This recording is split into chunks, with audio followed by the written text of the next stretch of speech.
আসসালামু আলাইকুম। কুকিং হাউসে সবাইকে স্বাগতম জানাচ্ছি।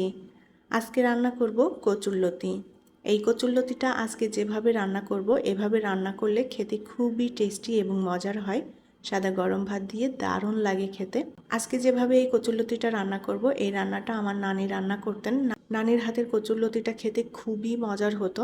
আমার নানি যেভাবে রান্না করতেন এই কচুরলতিটা আমি সেভাবেই আপনাদের সাথে শেয়ার করেছি। আশা করছি আপনাদের ভালো লাগবে।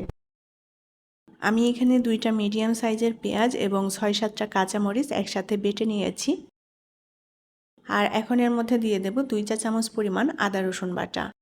এবার শুকনো মশলাগুলো দিয়ে দেব। আমি এখানে লবণ নিয়েছি স্বাদ মতো, আর ধনিয়ার গুঁড়া, জিরার গুঁড়া, শুকনো মরিচের গুঁড়া এবং হলুদ গুঁড়া সব কিছুই হাফ চা চামচ করে নিয়েছি। এবার দিয়ে দেব চিংড়ি মাছ বাটা। আমি এখানে ছোট চিংড়ি একেবারে মিহি করে পেস্ট করে নিয়েছি। চিংড়িটা এভাবে বেটে তারপরে এই কচুরলতি রান্না করলে খুবই টেস্টি হয়। আর দিয়ে দেব তেল 2 টেবিল চামচ মতো। এখানে সরিষার তেল দিয়েও রান্না করা যাবে। মশলাটা এখন ভালো করে একসাথে মিশিয়ে নেব। এখানে চাইলে চিংড়ি মাছটা আস্তেও দেওয়া যায়, তবে এই রান্নাটা চিংড়ি মাছটা বেটে রান্না করলে খুবই টেস্টি হয় খেতে। মশলাটা একসাথে মিশিয়ে নিয়েছি। এখন এর মধ্যে দিয়ে দেব আগে থেকে কেটে রাখা কচুরলতি। আমি এখানে দেশি কচুরলতি নিয়েছি। কচুরলতিটার আঁশ ফেলে দিয়ে ভালোভাবে ধুয়ে পরিষ্কার করে এভাবে ছোট টুকরো করে কেটে নিয়েছি। এখন মশলার সাথে কচুরলতিটা ভালো করে মিলিয়ে নেব।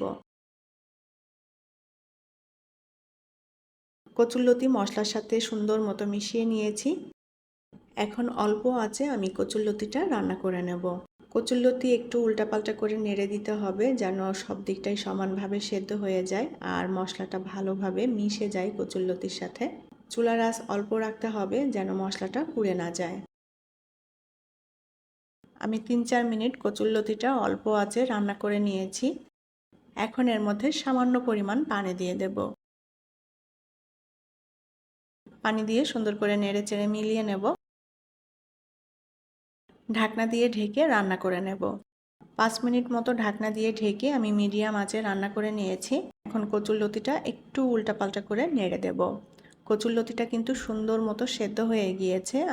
কচুরলতিতে যে পানিটা ছিল পানিটা সম্পূর্ণ টানিয়ে নিয়েছি, আর কচুরলতিটা আমি এরকম মাখো মাখো করে রান্না করে নিলাম। কচুরলতি রান্না পুরোপুরি কমপ্লিট। এখন এটা নামিয়ে পরিবেশন করব।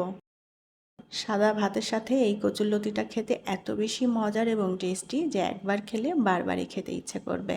যারা কচুরলতি খেতে পছন্দ করেন তারা অবশ্যই বাসায় এভাবে একবার ট্রাই করে দেখবেন, খুবই ভালো লাগবে। আশা করছি আমার আজকের রেসিপি আপনাদের কাছে ভালো লেগেছে। রেসিপিটি যদি ভালো লেগে থাকে তাহলে প্লিজ লাইক, কমেন্ট এবং শেয়ার করবেন। পরবর্তী রেসিপি দেখার আমন্ত্রণ জানিয়ে বিদায় নিচ্ছি। আল্লাহ হাফেজ।